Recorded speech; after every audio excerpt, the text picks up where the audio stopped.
Hey folks, I'm down here at the Chickasha Research Station planning my block. I've been running this block, it's called the W block, for about 11 years. Right now I'm sowing in some wheat, trying to get in for some studies. One thing that's interesting or different about my group or my kind of research versus a weed scientist or wheat breeder is that I have to manage larger blocks of ground to make sure I'm managing the fertility in off seasons.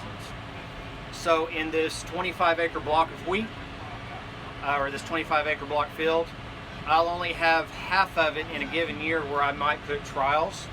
In that half, due to spatial variability, I'm probably only running about 5 or 6 of the 12.5 total acres, just due to pockets that might not fit or well.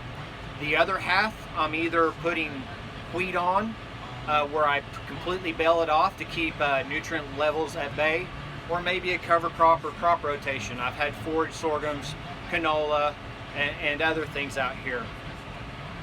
Weed scientists can move around, and as long as there's been no herbicide performed on the area prior to moving in, it doesn't matter necessarily where they're at as long as it's a good piece of ground without herbicide.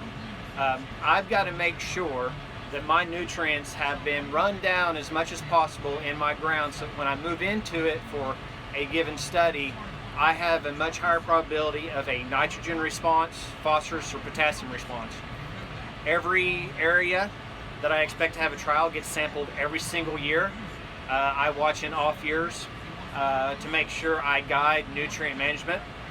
If at times to make my alternate crop more competitive, I may have to put a little fertility down, but in most cases I'll probably bale off on this site anything that's not in a trial to do the most I can to remove the nutrients to ensure the best nutrient response as possible.